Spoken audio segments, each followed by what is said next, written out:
হাই hello' নমস্কাৰ welcome back to my YouTube channel আৰু সকলোকে মোৰ ইউটিউব চেনেলটোলৈ স্বাগতম জনাইছোঁ। আৰু আজি মই আহিছোঁ ক'ত আহিছোঁ আপোনালোকে দেখিছে থাম্বনেইলটো দেখি। মই আহিছোঁ আজি বীৰাংগনা সাধনী কলাক্ষেত্ৰ গোলাঘাটত আছে। আৰু আজি মই এই কলাক্ষেত্ৰটোত কি আছে কি নাই দেখাম। তাৰ উপৰিও আমাৰ বীৰাংগনা কোন আছিল বীৰাংগনা সাধনী কোন হয় অলপ তাৰ বিষয়ে মই থুলমূলকৈ দুআষাৰ আপোনালোকক জনাম।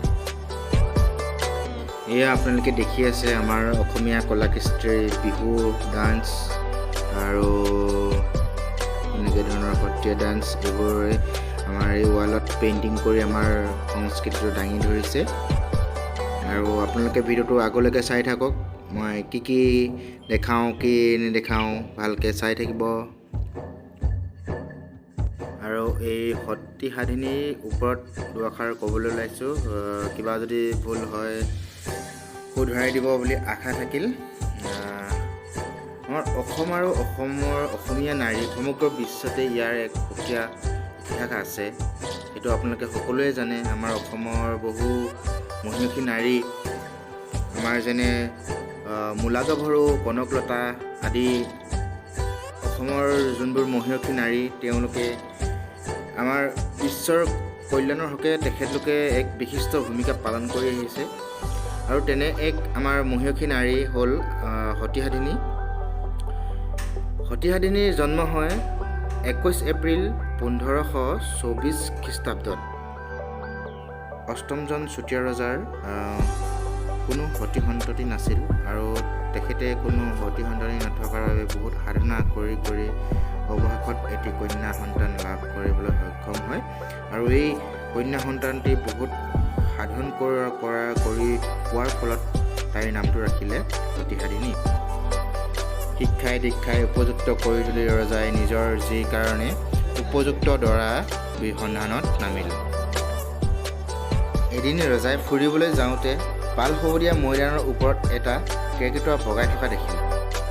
আৰু ৰজাই ঘোষণা কৰিলে যে সেই কেৰ্কেটুৱাটোক যোনজন ডেকাই এডাল শৰেৰে শৰবিদ্ধ কৰি তুলিব পাৰিব আৰু তেওঁকেই তেখেতৰ জীক বিয়া দিয়া হ'ব বুলি ঘোষণা কৰিলে।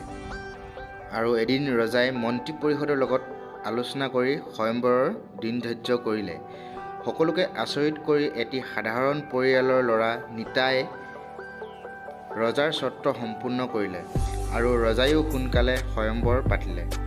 সাধনীক বিয়া দিয়াৰ পাছত ৰজাই চুতীয়াসকলৰ কুবেৰ প্ৰদত্ত সম্পত্তি যেনে ঢাল, তৰোৱাল, সোণৰ মেকুৰী লগতে নাবালক পুত্ৰ সাধক নাৰায়ণ আৰু ৰাজ্যৰ দায়িত্ব জীয়েক জোঁৱায়েকৰ হাতত প্ৰদান কৰিলে।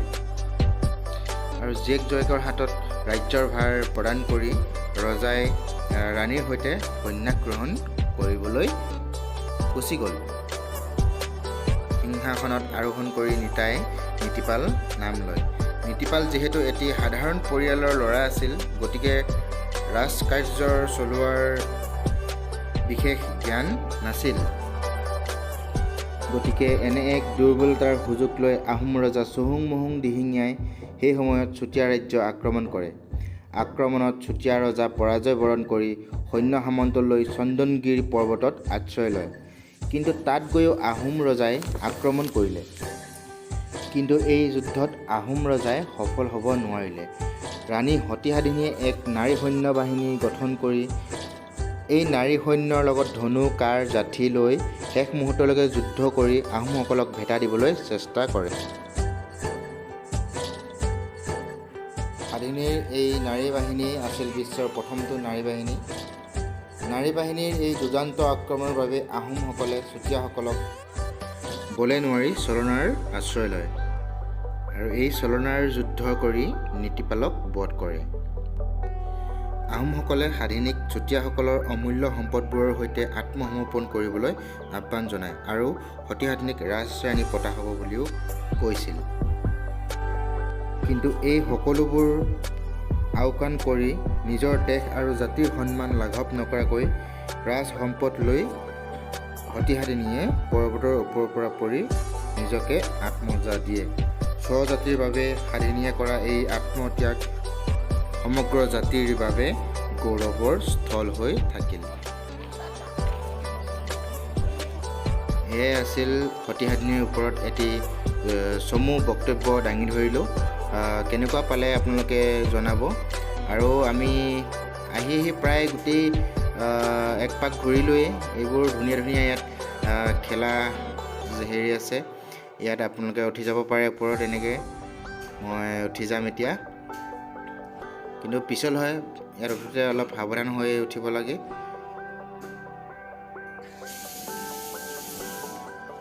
আৰু এই কলাক্ষেত্ৰখন NRLে মেইনটেনেঞ্চ কৰে আৰু বহুত ধুনীয়া চাফ চিকুণৰ মাজেৰে ৰাখিছে।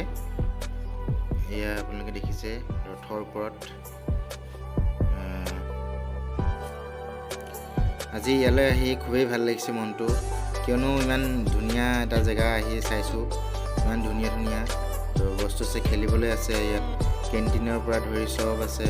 আপুনি আহি ইয়াত বহুত এনজয় কৰিব পাৰে। এইফালে চুইমিং পুল আপোনালোকক দেখালোৱে অকণমান আগত। চুইমিং পুল আছে বহুত ধুনীয়াকৈ, তাত মজাকৈ গা পা ধুই আপুনি এনজয় কৰিব পাৰে। এইবোৰ দেখিছে ফুলৰ টাব ইমান ধুনীয়াকৈ সজাই থৈছে। আৰু এনেকৈ আমি গৈ গৈ প্ৰায় 80% চাই শেষ কৰিলোঁ। আৰু এয়া DG জেনেৰেটৰ থৈছে ইয়াতে। আৰু এই ফুলবোৰ ইমান ধুনীয়াকৈ ইয়াত এনেকৈ থৈ সজাই পৰাই কাটি মেলি থৈছে। মজা লাগিছে দেখি। এয়া বহুত মজা।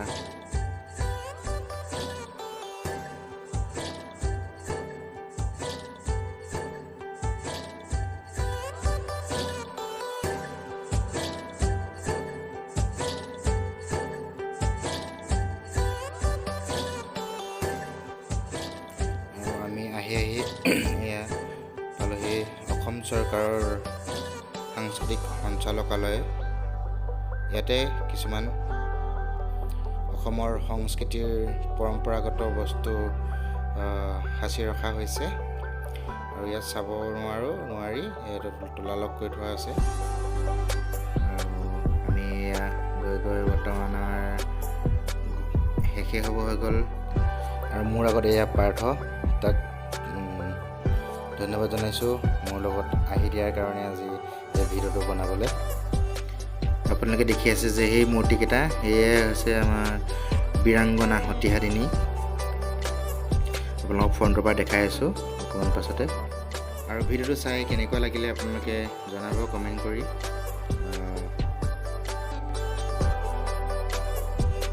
এয়া চাওক